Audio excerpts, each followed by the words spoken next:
এত গরমের মধ্যে মুরগির মাংস যদি এইভাবে রান্না করা যায়, খেতে কিন্তু অসাধারণ লাগে। মুরগির মাংস তো অনেক রকমভাবেই খেয়েছো, একবার এইভাবে বানিয়ে দেখবে। প্রথমে একটা বোলের মধ্যে ৫০০ গ্রাম মতন মুরগি নিয়ে নিলাম, মুরগির মাংস।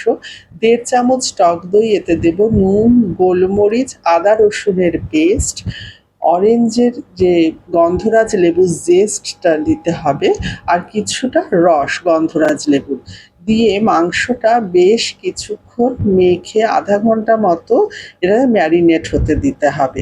ম্যারিনেট যতটা হবে, আধা ঘন্টার বেশিও তোমরা রাখতে পারো, তাতে কিন্তু মাংসটা খুব সফট হয়। তারপর একটা কড়াইতে তেল দিয়ে পরিমাণ মতন পেঁয়াজটা গোল্ডেন করে ভেজে নিতে হবে। তারপর দিয়ে দিতে হবে ম্যারিনেট করা মাংসটা।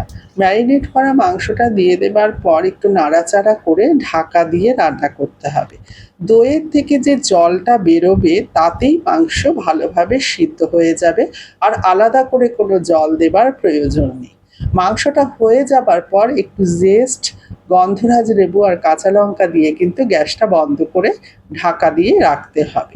গন্ধরাজ মুরগি গরম ভাতের সঙ্গে সার্ভ করবার জন্য একদম রেডি।